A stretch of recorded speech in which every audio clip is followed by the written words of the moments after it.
peso, la unidad motora, la unidad motora puede ser parte de reglas, esto se produce cuando hay inserción contra fibras musculares y estas se contraen porque son estimuladas por nervios motores.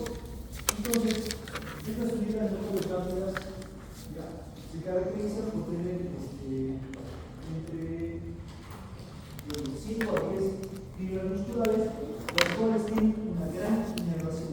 Generalmente esta inervación llega a la mitad de la fibra muscular y se distribuye en toda la fibra muscular. Entonces, esta característica le da que de tener movimientos rápidos, como ser los músculos que inervan el globo ocular. Recuerden que no pueden mover el globo ocular rápidamente, cambiar de dirección, porque inerva ya sea los músculos anteriores, los músculos rectos del globo ocular. Igualmente, los músculos que están en la faringe. En cambio, las unidades motores lentas son fibras musculares, por ejemplo, el número de 100, pero que tienen una menor inervación. Por lo tanto, van a tener movimientos musculares lentos. Ahora, suma de contracción. Entonces, igualmente,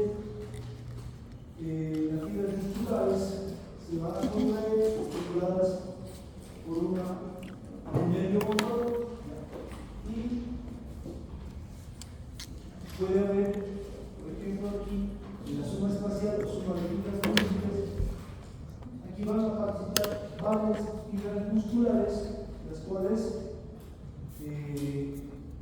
donde se va a producir una contracción muscular. Entonces, por eso se llama suma de fibras múltiples. En cambio, la suma temporal, suma de frecuencia, son estímulos que le llegan a las fibras musculares de forma repetitiva. Son estímulos que vienen unos tras otros de forma repetitiva, que se repiten en el tiempo y llegan a un momento donde se produce la tetanización, o sea, una contracción muscular prolongada. Entonces, a eso lo llamamos suma temporal o suma de frecuencia, y son estímulos musculares repetitivos. El efecto de la escalera Yo conozco. esto no está en su libro, por si acaso. Bueno, aquí para que nosotros podamos entender esto, habla sobre todo de estímulos que llegan supramáximo, submáximo, pero hay un artículo que lo explica muy bien, que dice que son estímulos supraliminares. Entonces, ¿qué pasa aquí? Por ejemplo, aquí tenemos una fuerza de contracción. Esto explica. Escucha, se explica el gimnasio. El gimnasio, por ejemplo. Entonces, cuando llega el primer estímulo, produce la despolarización de la fibra muscular. Estamos hablando de la fibra muscular, de la misma fibra muscular. Entonces, como ustedes saben, produce la despolarización y esta despolarización hace que el retículo sarcoplástico lleve el calcio hacia el sarcoplasma para que se produzca la contracción muscular. Entonces, se produce un estímulo supraliminar, produce la contracción, se da la relajación, se da la repolarización, y el calcio, como ustedes saben, tiene que ser nuevamente bombeado hacia el retículo sarcoplástico. Pero queda calcio remanente a nivel del sarcoplasma, o sea, que no ingresa todo al retículo sarcoplasma. Entonces llega un segundo estímulo supraliminar y nuevamente se produce la despolarización, sale calcio del retículo sarcoplásmico, pero como existe calcio que ha quedado en el sarcoplasma de la contracción, la contracción la fuerza de contracción que se produce es mucho más intensa, como ven aquí. ¿Ya? Entonces, nuevamente el calcio desbombeado hacia el retículo sarcoplásmico, pero igualmente queda calcio en el sarcoplasma.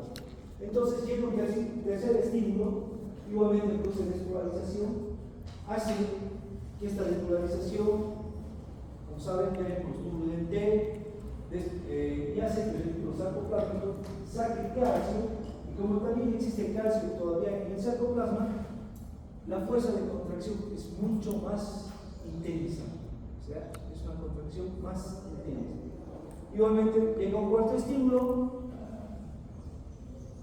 y como queda calcio remanente, ¿ya? No ha entrado todo el retículo sarcoplásmico, entonces este cuarto estímulo igualmente produce despolarización, la salida de calcio del retículo sarcoplásmico, y con el calcio remanente nuevamente se produce una fuerza de contracción mucho más intensa. Y así hasta llegar al quinto estímulo. Luego del quinto estímulo, como vemos aquí,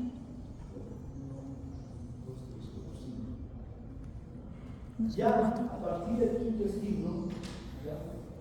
Todo el calcio que está a nivel del sarcoplasma ingresa al retículo sarcoplásmico. Entonces ya no va a existir calcio a nivel del sarcoplasma. Así que llega un nuevo estímulo, produce la despolarización de la membrana celular, o sea, del sarcolema, pasa a túbulos en T, retículo sarcoplásmico, saca el calcio, pero los estímulos ya tienen la misma intensidad de contracción. ¿Ya? A este fenómeno que he descrito se lo llama el efecto de escalera o T, por la cual la fuerza de contracción es más intensa por el calcio remanente que queda a nivel del sarcoplasma. Vaya, ahí tiene ejemplo. ¿Dice eso lo que he dicho? No dice, ¿no? Mira, el gráfico que le he dicho, no lo abrí.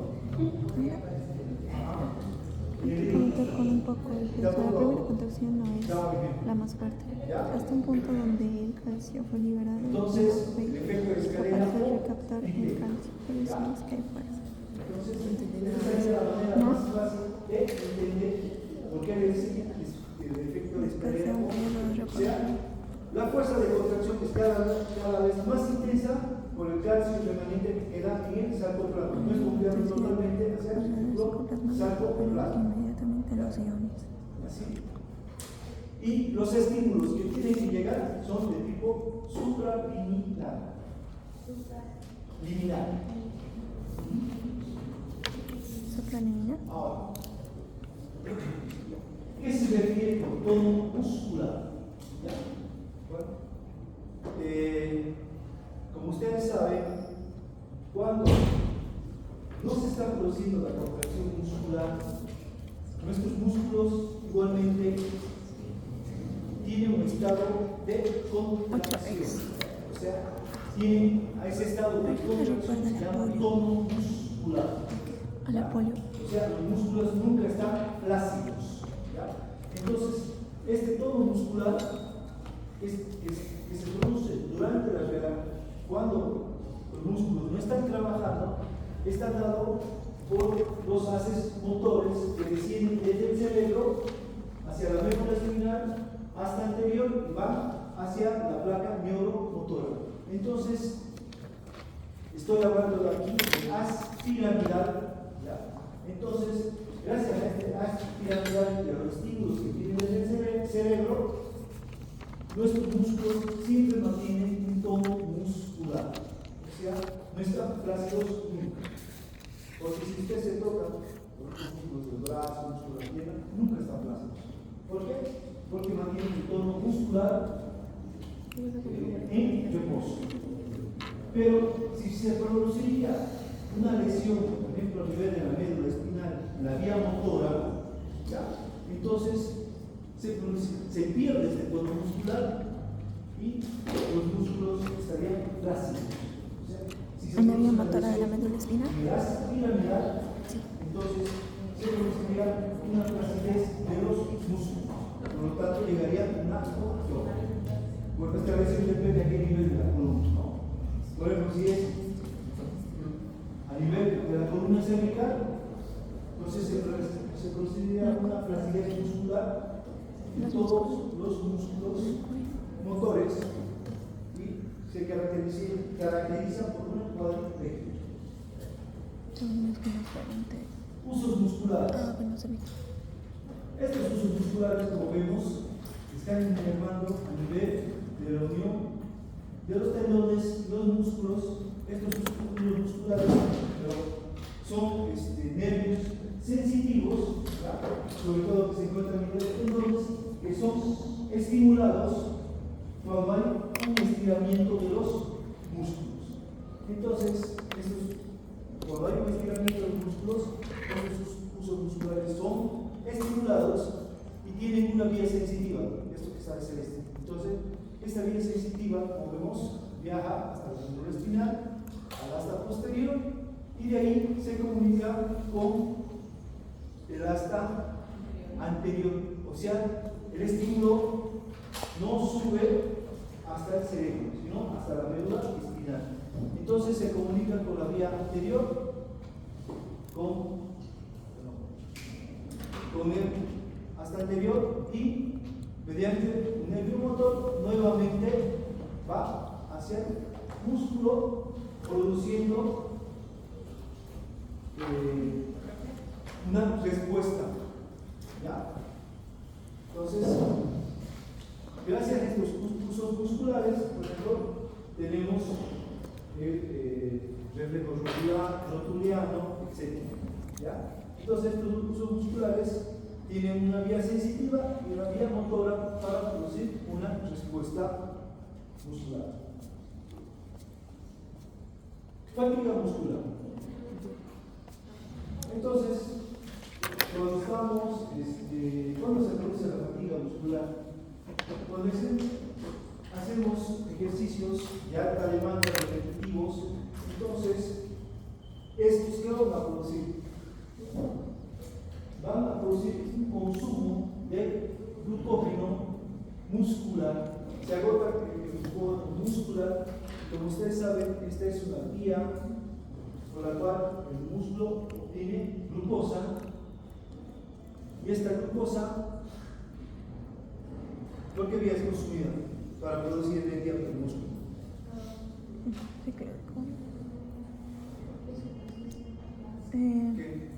¿Cómo obtiene ATP? Glucogenólisis. ¿Cómo se llama? Glucógeno láctico. Por esa vía metabólica por la cual obtiene ATP que vemos ahí, ¿cómo se llama? Glucógeno láctico. Glucógeno ácido láctico vía de Cori. La vía de Cori. O igualmente lo puede hacer por la vía aeróbica. Entonces, cuando ese glucógeno que se encuentra en el músculo se agota, porque ese glucógeno no se va a transformar en glucosa, entonces se produce la fatiga muscular.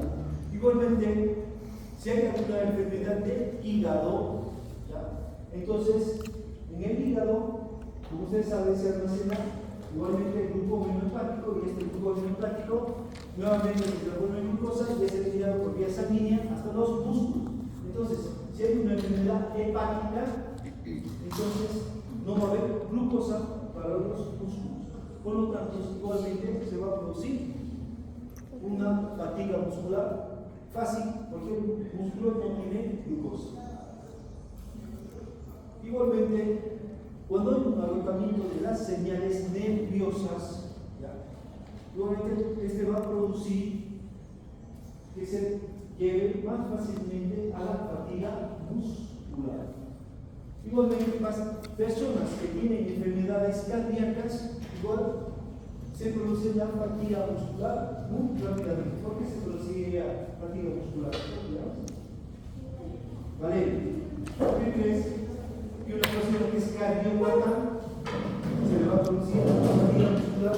Tal vez no llega al suficiente Por glucógeno. ejemplo, una persona que tiene chagas, tiene un corazón grande y siempre está con siempre está cansado. No hay oxígeno. no puede caminar ni una cuadra. ¿Por qué sería? ¿Qué pasa con los músculos aquí? Falta de oxígeno. No. Un beso. El músculo necesita oxígeno para la utilización de la vía aeróbica. Y entonces, hacer un corazón insuficiente, entonces el ventrículo izquierdo no bota la cantidad necesaria de sangre, por lo tanto, le llega poca cantidad de oxígeno a los músculos. Entonces, esta persona igualmente se produce una fatiga muscular rápidamente. ¿Ya? Entonces, son varias las causas por las cuales vamos a llegar a la fatiga muscular. Hipertrofia muscular. Entonces, la hipertrofia muscular, ¿cuándo se produce? Cuando existe un aumento del diámetro de las fibras musculares, las cuales se da por un trabajo muscular, sobre todo en las personas que tienen trabajos manuales o las personas que se dedican al fisicoculturismo. Por ejemplo, esas personas que hacen fisicoculturismo, ellos entrenan sus músculos de forma asimétrica. Rivas, usted que va al gimnasio, ¿cómo trabajan los músculos de forma asimétrica para que no se produzca la fatiga muscular?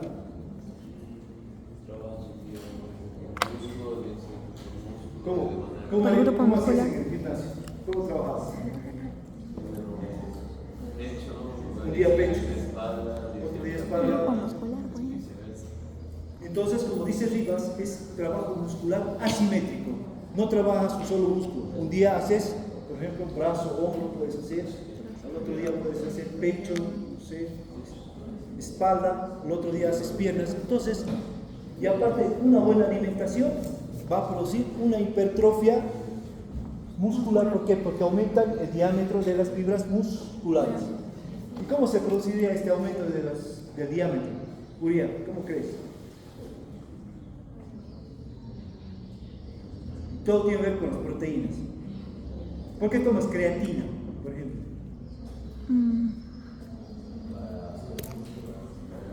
Me decían ayer los compañeros que el músculo se llena de agua y por eso se infla.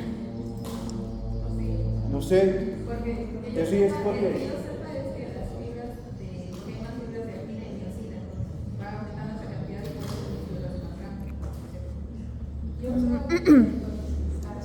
¿Por qué?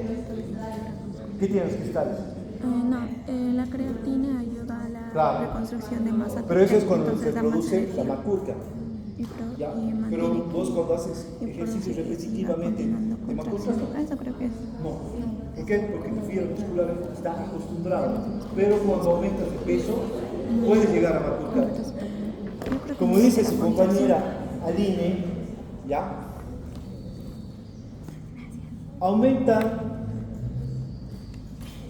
las miofibrillas o las proteínas, si quieren, de actina y miosina, ¿ya?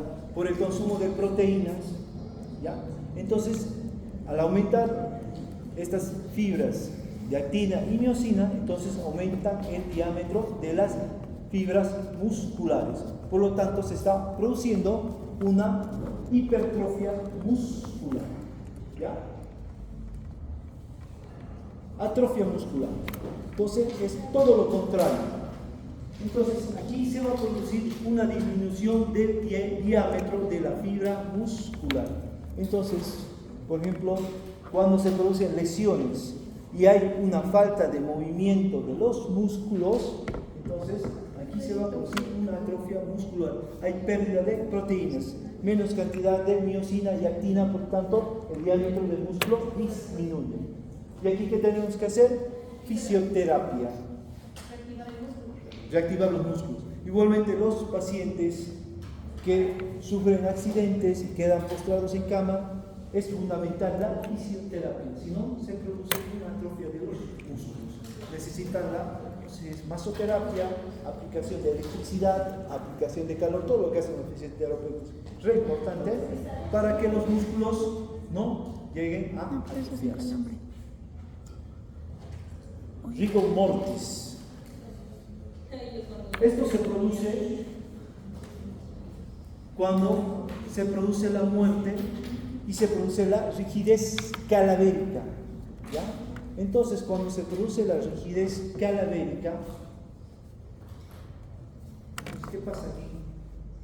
Las cabezas de la miosina se van y se insertan en los sitios activos. Entonces se produce la contracción muscular.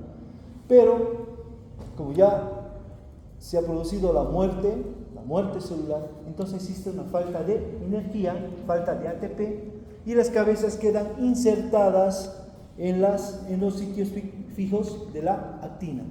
Por lo tanto, se produce una contracción duradera. Como vemos en la imagen, si hay una persona muerta, usted la puede apoyar y queda así, dura.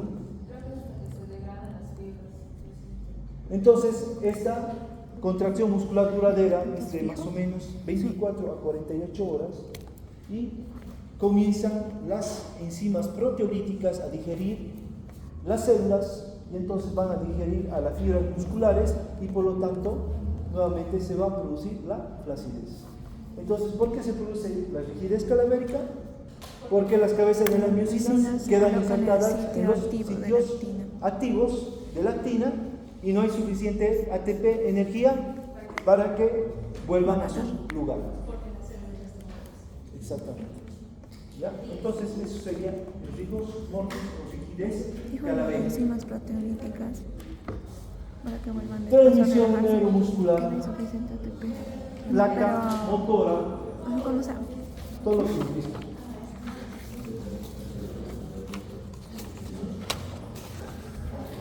Y sí, ya de la nada recordé. Entonces, aquí tengo mi placa motora, ¿ya? Tengo a mi terminación nerviosa postsináptica, ¿ya? Entonces, primeramente tengo que describir mi terminación postsináptica. Como tiene la parte terminal del axón, ¿ya? Tiene su membrana celular, tiene las vesículas sinápticas. Estas vesículas sinápticas se producen a nivel del cuerpo de la neurona. ¿Qué organismo citoplasmático sería el encargado de producirlas? Empaquetarlas. El aparato de Golgi. El aparato de Golgi. Entonces, el aparato de Golgi es el cuerpo de la neurona, es el encargado de empaquetar y producir estas vesículas sinápticas. Y el que aporta la energía, el ATP, son las mitocondrias para la producción de estas vesículas sinápticas. Entonces son trasladadas desde el cuerpo hasta el axón por un sistema de rieles que hay y llegan hasta aquí, hasta esta terminal o botón axónico. Entonces, cuando se produce, llega un estímulo nervioso y se produce la despolarización de esta terminación postsináptica, entonces ingresa el sodio, se despolariza y abre los canales de calcio. Cuando ingresa calcio dentro de esta terminación nerviosa, entonces las vesículas sinápticas que contienen la acetilcolina, ¿ya? Entonces esta acetilcolina se vierte al espacio sináptico, ¿ya? Entonces esta acetilcolina dice que más o menos hay más o menos unas 10.000 moléculas de acetilcolina aquí, y cuando se produce la despolarización, más o menos vierte más o menos unas 127 vesículas sinápticas la acetilcolina en cada estímulo. Entonces, este espacio sináptico, que más o menos tiene una luz de 20 a 30 nanómetros, ¿ya?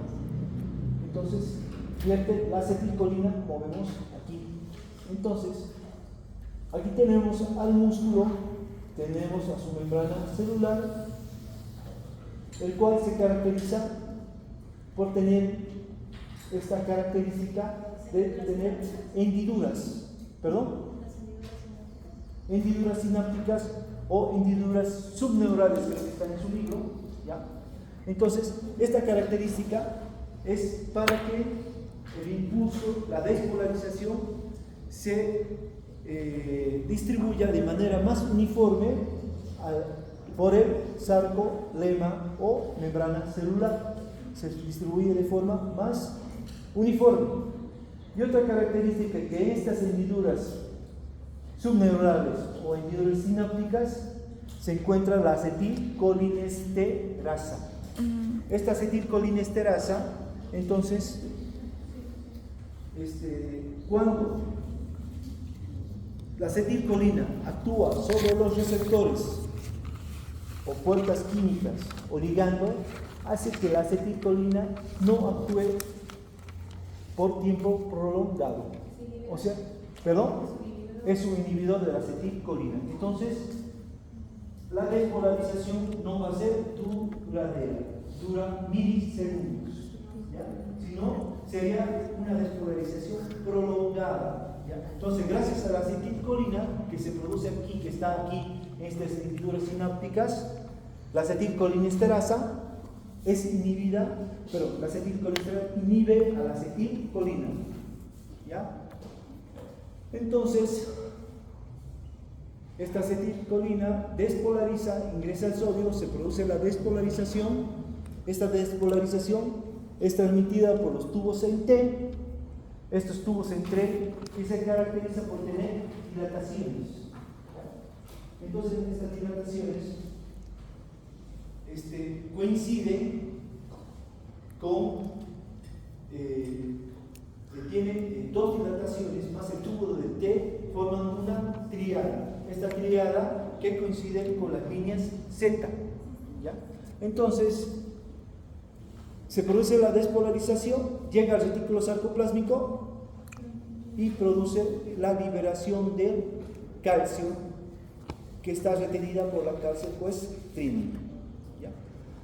Ahora, se habla que existe una serie de proteínas que estaba viendo aquí, que es el receptor de rianodina, que también debe estar en la última edición del Gaico, ¿ya? Este es el receptor de rianodina, ¿ya? Se encuentra a nivel del retículo sarcoplásmico. Entonces, juega un papel fundamental igualmente en la liberación del calcio. Entonces, cuando se produce la despolarización y este impulso llega hasta el retículo sarcoplásmico, estos receptores de rianodina son proteínas, ¿ya?, que tienen un papel muy importante para la liberación del calcio hacia el sarcoplasma, ¿ya? Y como ustedes saben, el calcio es liberado al sarcoplasma y va a producir la contracción muscular que ya hemos descrito. Entonces, este sería un repaso de todo lo que hemos visto de contracción, de cómo se produce la despolarización, la contracción muscular y luego se produce la repolarización y la relajación muscular. Entonces, para que ustedes entiendan bien todo esto, porque lo vamos a ver nuevamente en neurofisiología, entonces, tengo mi nervio motor. ¿Cuál sería la función del nervio motor, Rivas? ¿Qué libera? ¿Qué es fundamental para la contracción muscular? Para que se produzca la despolarización. No, el calcio ingresa dentro. ¿Pero qué tiene que liberar el espacio sináptico? Vesículas, ¿verdad? Acetilcolina. Vesículas, Sin acetilcolina no hay contracción muscular. Entonces, el nervio libera la acetilcolina al espacio sináptico. ¿Dónde va a actuar? En los receptores de acetilcolina, que son las puertas químicas y ligando. Magnus, ¿qué pasa cuando estos receptores son activados?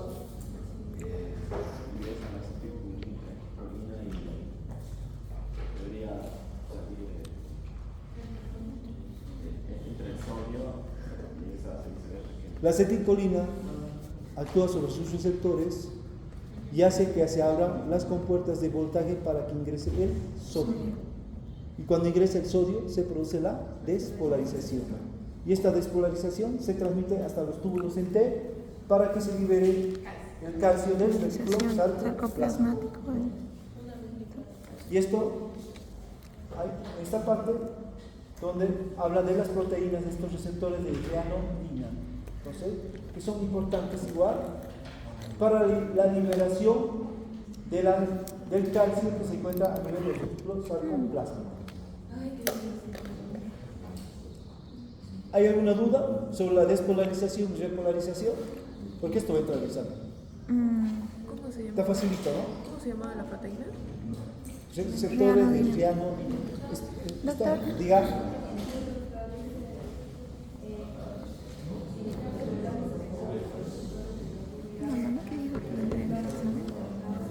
La contracción muscular, ¿no? Transmisión neuromuscular.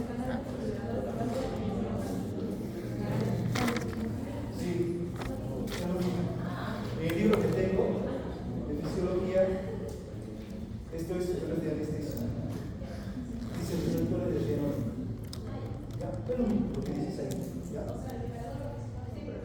Pero son receptores niveladores de calcio. ¿Ya? Que estos más o menos recién se han descubierto más o menos, yo creo que hace unos 15, 10 años. Es nuevo, o sea, no es nuevo, pero está en las últimas ediciones de Gaia. ¿Ya? Doctor, ¿cuándo actúa la calciocoliniesterasa? Calciocoliniesterasa. Ajá, también, cuando se inhibe la acetilcolina. Acetilcolinesterasa. Ajá. La acetilcolinesterasa es la enzima que inhibe a la acetilcolina para que no se produzca una despolarización prolongada. Entonces, dicho todo esto, ¿ya? Existe una serie de fármacos, ¿ya?, que actúan a nivel de la placa neuromuscular, placa motora. ¿Ya? Estos pueden mejorar o bloquear la transmisión neuromuscular. Como aquí tenemos fármacos que estimulan la fibra muscular mediante acetilcolina. Aquí tengo el carbacol, la metacolina y la nicotina. Entonces, estos fármacos funcionan de la misma manera que la acetilcolina. Y si digo que estos fármacos actúan de la misma forma que la acetilcolina, ¿qué van a producir? Contracción. Perdón.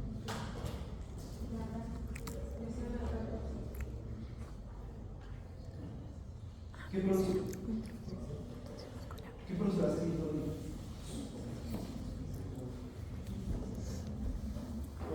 Soñé que me decían ¿Cómo exponentes en la universidad y yo. ¿Cómo produciría la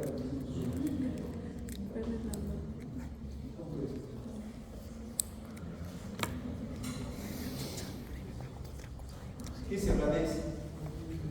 ¿Cómo produciría la contracción? Sus compañeros dicen que produce contracción, sí, produce contracción muscular, pero ¿cómo?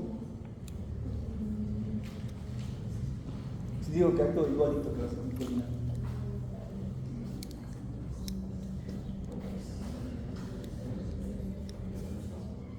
¿Qué dice?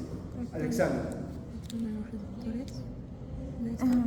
Si me has entendido lo que explicaba antes, me vas a decir cómo se Se produce. une al receptor. Actúan en los receptores. Actúan en los ¿Qué receptores receptores? de la acetilcolina. Ya actúan los receptores de acetilcolina. ¿Y qué produciría? Contra la contracción. ¿Cómo? ¿Qué tiene que haber para que se produzca contracción? Acetilcolina. ¿Qué? Acetilcolina. No, aquí no hay acetilcolina. Actúan como la acetilcolina. ¿Qué produce? Despolarización.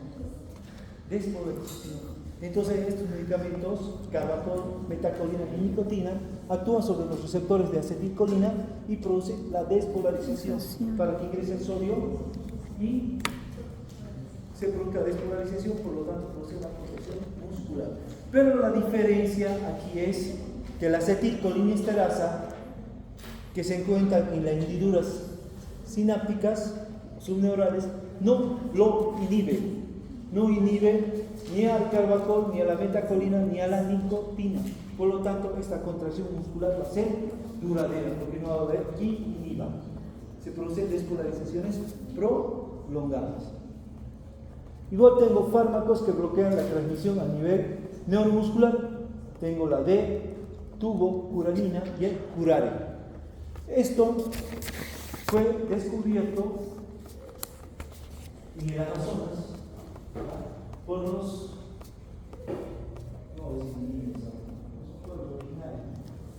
ellos utilizaban el curare. Paso de los impulsos de determinación. Entonces, ellos utilizaban el curare para cazar. ¿Por qué? Porque producían A punta de flecha de los indios. parálisis, relajación muscular en los animales. Entonces, si digo esto, ¿cómo funciona el curare? ¿Qué produciría para producir una relajación muscular? ¿Inhibe la acetilcolina? ¿Cómo? Inhibe la acetilcolina, sí. ¿Cómo? ¿Cómo? ¿Cómo?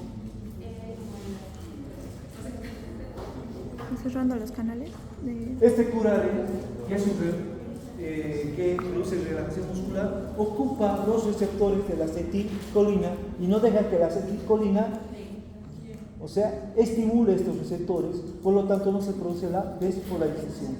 Por lo tanto, los músculos quedan en un estado de relajación muscular. ¿Ya?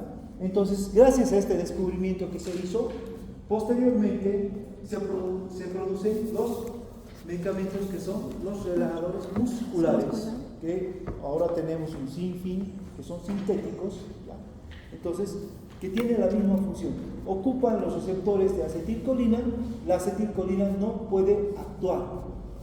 Por lo tanto, no se produce la despolarización, no hay ingreso de sodio y los músculos quedan en relajación.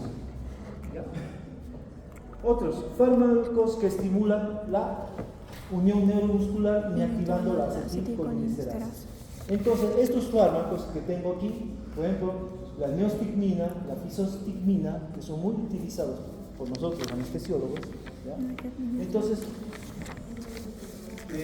estos fármacos actúan inhibiendo la acetilcolinesterasa. Entonces, a ver, ¿cómo te llamas? Natalia. Si inhibo la acetilcolinesterasa, ¿qué va a pasar?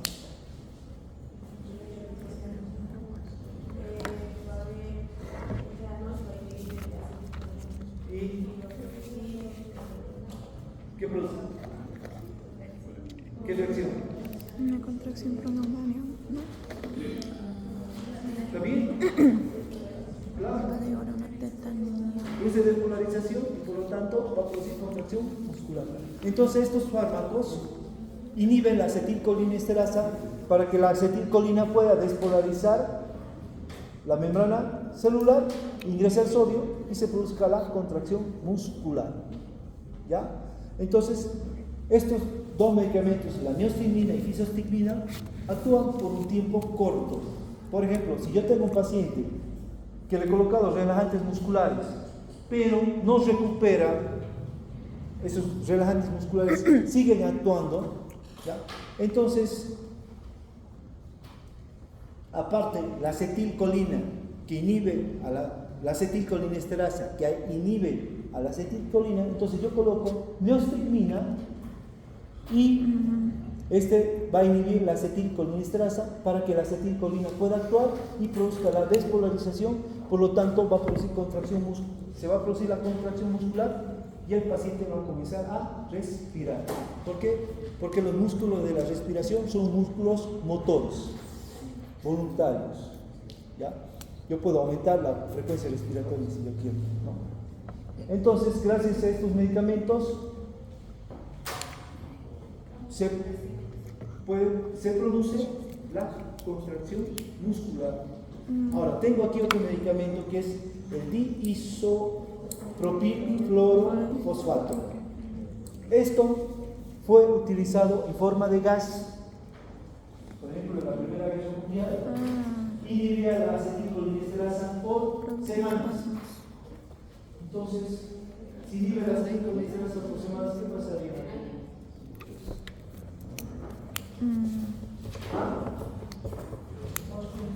Sí. Sí puede inhibir por 10 semanas. No podría provocar espasmos musculares. Produce espasmos musculares.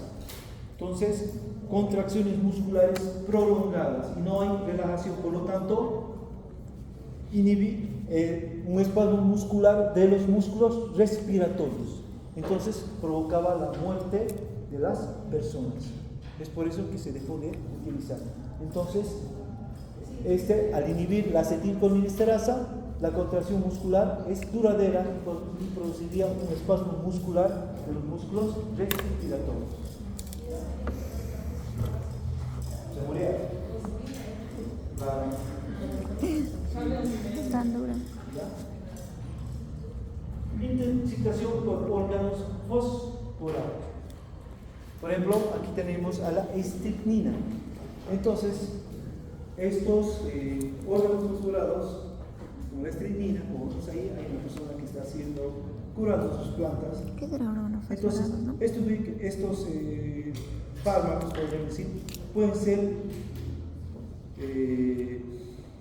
absorbidos por la piel, por la respiración y llegan hasta la unión neuromuscular. ¿Y qué van a hacer? Inhiben a la acetilcolinesterasa. Entonces, ¿qué pasaría si inhibe a la acetilcolinesterasa? Vea.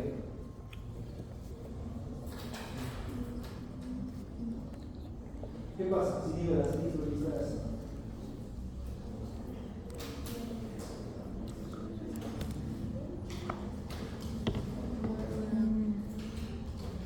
¿No? ¿Qué pasa?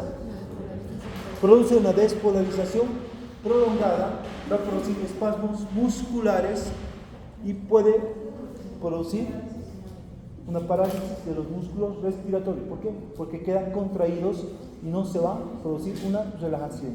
Es por eso que las personas que llegan con intoxicación con órganos fosforados se producen espasmos musculares.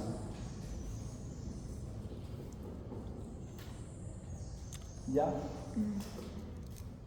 ¿Por qué? Porque hay una inhibición de la acetilcolinesterasa. Entonces, la acetilcolina actúa libremente.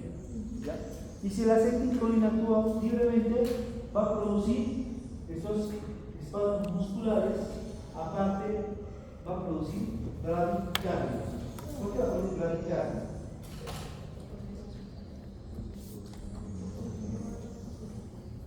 ¿Por qué producir bradicardia? Andrea. Hay menos latidos por minuto. No se puede bombear. Bueno, me está hablando.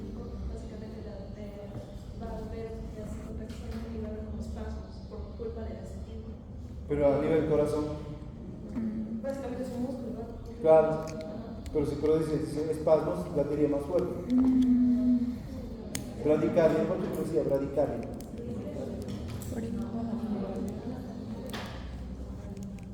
Las personas que se intoxican con órganos fosforados mueren por la bradicardia, hacen un paro cardíaco.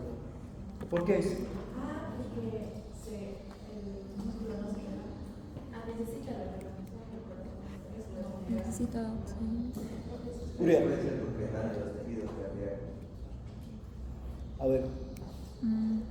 El corazón, No como permite el saben, es bombeo de sangre. autónomo, depende del nodo sinusal. ¿Y quién inerva el corazón? Es el sistema nervioso autónomo simpático y el parasimpático.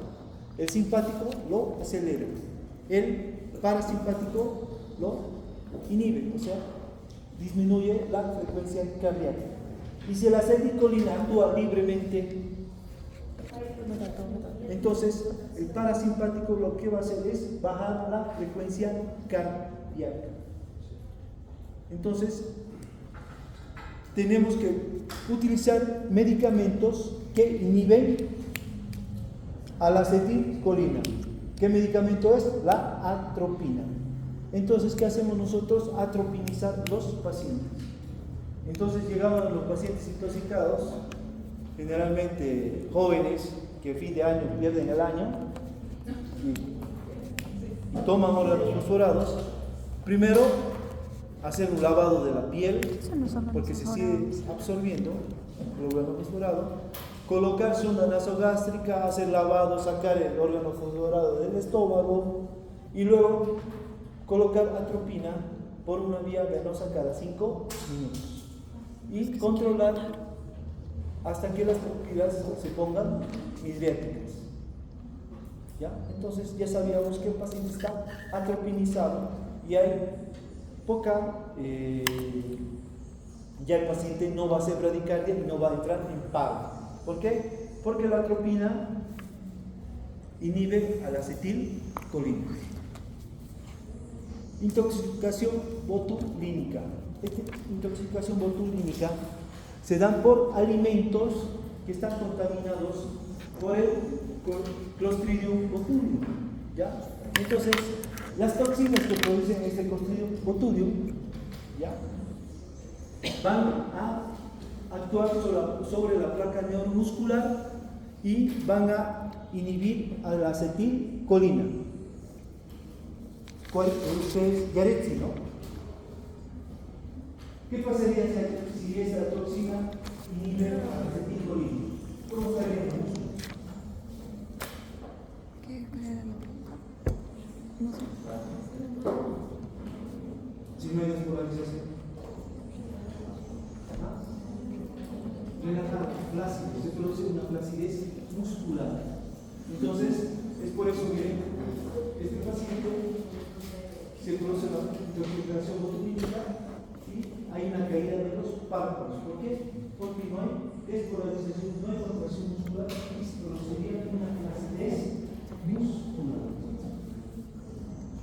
Todo lo contrario del tétanos, que es producido por el Clostridium tetani, el cual sus esporas se encuentran sobre objetos oxidados. Esto lo vamos a ver en bacteriología. Entonces, las toxinas que produce este Clostridium tetani actúa sobre la placa neuromuscular y produce un espasmo muscular prolongado. Entonces, hay una contracción muscular prolongada, duradera. Y este signo es el signo de arco de orina. Yo solo vi un caso de tétanos. Y se muere por paro respiratorio. Por la contracción muscular prolongada de todos los músculos. De la columna. Oye, ¿tú cómo crees que sea esto en el caso de la rabia? Porque igual se ponen concentraciones musculares. Sí. Aunque no tanto. Tetania. La tetania se produce por hipocalcemia, porque hay enfermedades que afectan a la glándula paratiroides, por lo tanto no se va a producir la PTH, ¿ya?, o la parotohormona. Entonces, al existir una hipocalcemia, se van a producir, ¿qué se va a producir? Si hay una hipocalcemia. Falta de calcio. ¿Qué característica? Está así. ¿Qué pasa a nivel? Estaría relajado así. Ya, ¿por qué?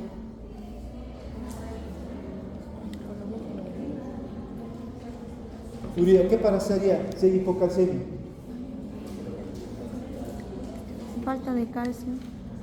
¿Qué pasa? O calcemia. Hay hipocalcemia, o sea, hay hay falta más. de calcio en la sangre. Falta de... ¿Qué pasaría? Activa todo el mecanismo de la contracción muscular. Nicole Gutiérrez, ¿qué pasaría si hay hipocalcemia? En sangre. ¿Qué es el calcio? ¿Cuál es la Creo que función del solamente calcio de- a nivel de los receptores de sodio? ¿Qué hacía? No, pronto ¿Qué? para la acetilcolina. ¿Qué?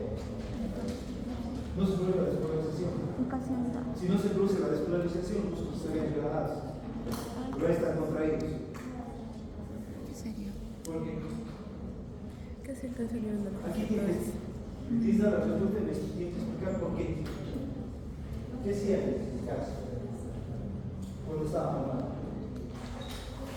Ingresa por los. No es el calcio, no se le sana la calciferina. Junto con la calciferina permite que abren los canales de calcio y por fin. ¿Por qué? Porque el calcio no va a poder salir. ¿De dónde? De dentro de la célula. Pero si hay hipocalcemia, si hay poco calcio a nivel de la sangre, porque hay una falla de la parotormona. Vamos por partes. ¿Cómo la parotormona sube el calcio en la sangre? ¿No se acuerdan? Ya. ¿Qué hacen? Destruyen tejido óseo, reabsorben óseo para que suba el calcio en la sangre. Pero si no hay parotormona, los osteoclastos no realizan su función. Entonces va a producir una hipocalcemia. Hay una falta de calcio. ¿Cuál era la función del calcio? A nivel de las compuertas de entrada de sodio. La bomba sodio-calcio o contratransporte, que quiere decir, mete sodio y saca calcio, nada que ver. ¿Qué hacía el calcio? Por eso no abría la puerta. Alexander, A ver, No voy a decirlo. Espero no faltar. Creo que abría las puertas de... ¿cómo? Sí, yo sé que está. abría las puertas, las compuertas. ¿Qué? Abría las compuertas de ¿El calcio? los canales.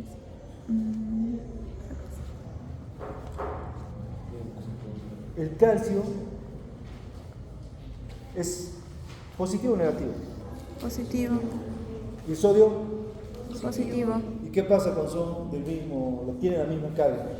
Se repelen. Entonces, el calcio hace que el sodio no entre rápidamente por los canales de sodio.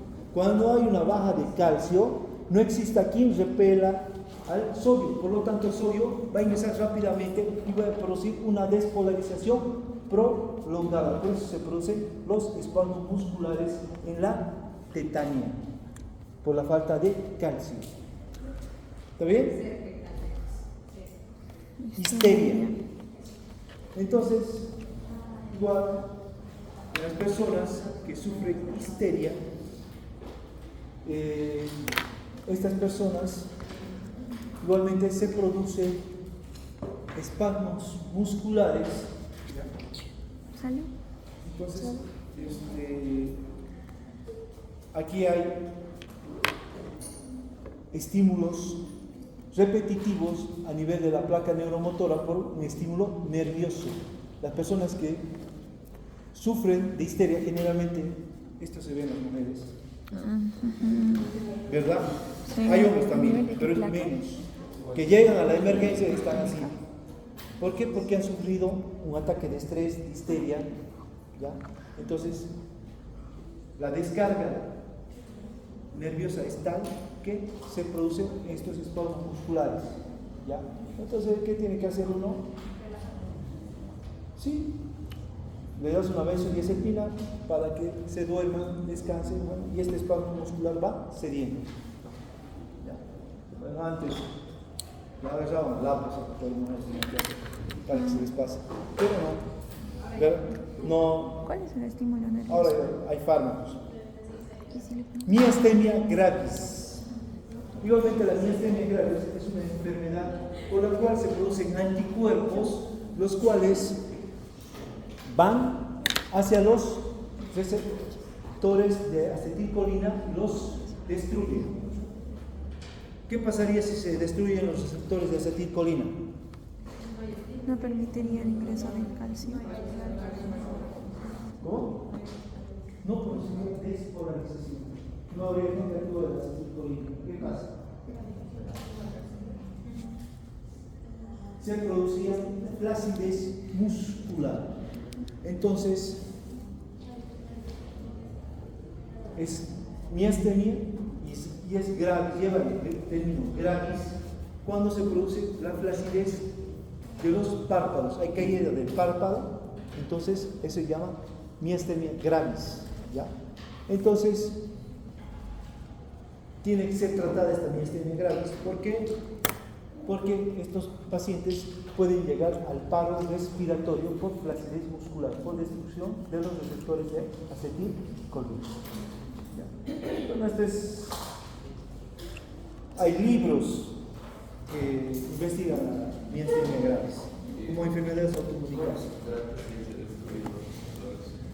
No se destruyen todos los receptores de acetilcolina, ¿ya? Entonces, como vos sabes, la acetilcolina esterasa va a inhibir a la acetilcolina y esta va a actuar en menos receptores que todavía no han sido destruidos. Entonces, ¿qué hacen aquí? Dan neostigmina, pirostigmina. ¿Por qué van a dar neostigmina como tratamiento?